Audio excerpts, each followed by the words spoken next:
Kukani was on our bucket list to come and visit, and one of the reasons we came was to meet William the horse.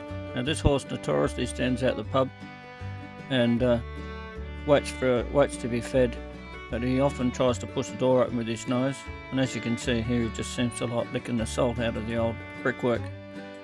And I tried to entice this carrot. Finally he took the carrot. I had a couple there. I deliberately bought them just to get his attention, and he's sort of friendly, but I think everyone wants to pat him, so you know, you don't sort of get too close. But we'll hear a story about how William came to be, and let's cross over to this guy who will tell us all about William's life.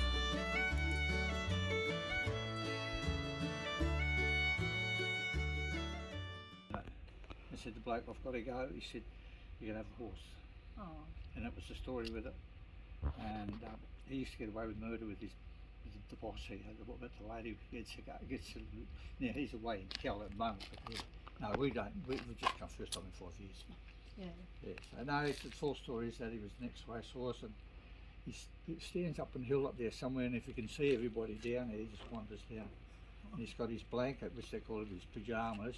He takes off his pyjamas, but he comes down on dusk to get it put back on again. Oh. Got that little tradition now. Looking around the hotel, today we see this is the front bar, and it's run by a little old lady. She'd be well into her 80s, and a husband who I think has had a stroke, and they don't open the kitchen anymore.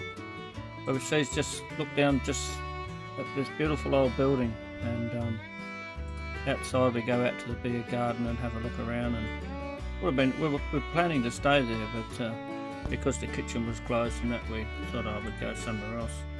But yeah, it's such a beautiful place. I'm sure in its heyday. The pub was over the road from the mines, and so it was the most popular pub in town, and all the miners came there straight from work every day.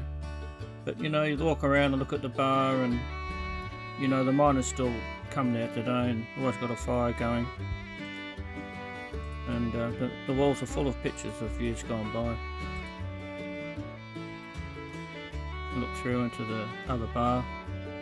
And on the wall here we see just photos of, I don't know the stories of them, but over the years, you know, this pub was built in 1902, so there's been thousands of people come through. And but there's things to look at.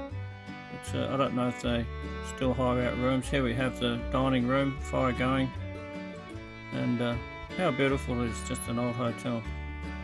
And we had a peek in the kitchen, looked like a bomb went off in there, but yeah, they don't open the kitchen anymore.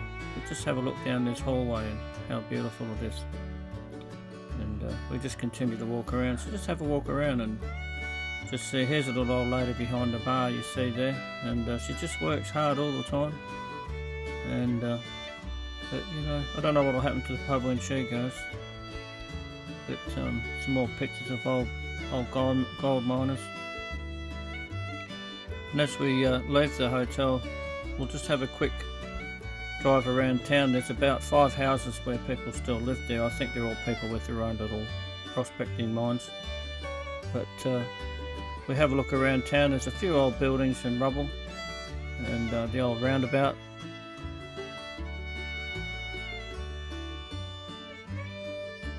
And as we go around, we see just the remains of what used to be old shops.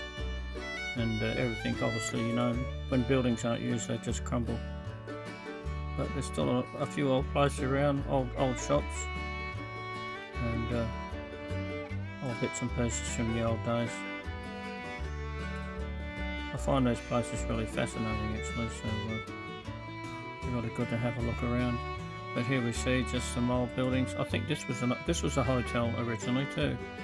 I think there was 11 hotels in town originally, and but of course there's only Kukani one now, and the remains of this one. But anyway, I hope you enjoyed the video. It's good to have a look around at these old towns and remember a bit of history.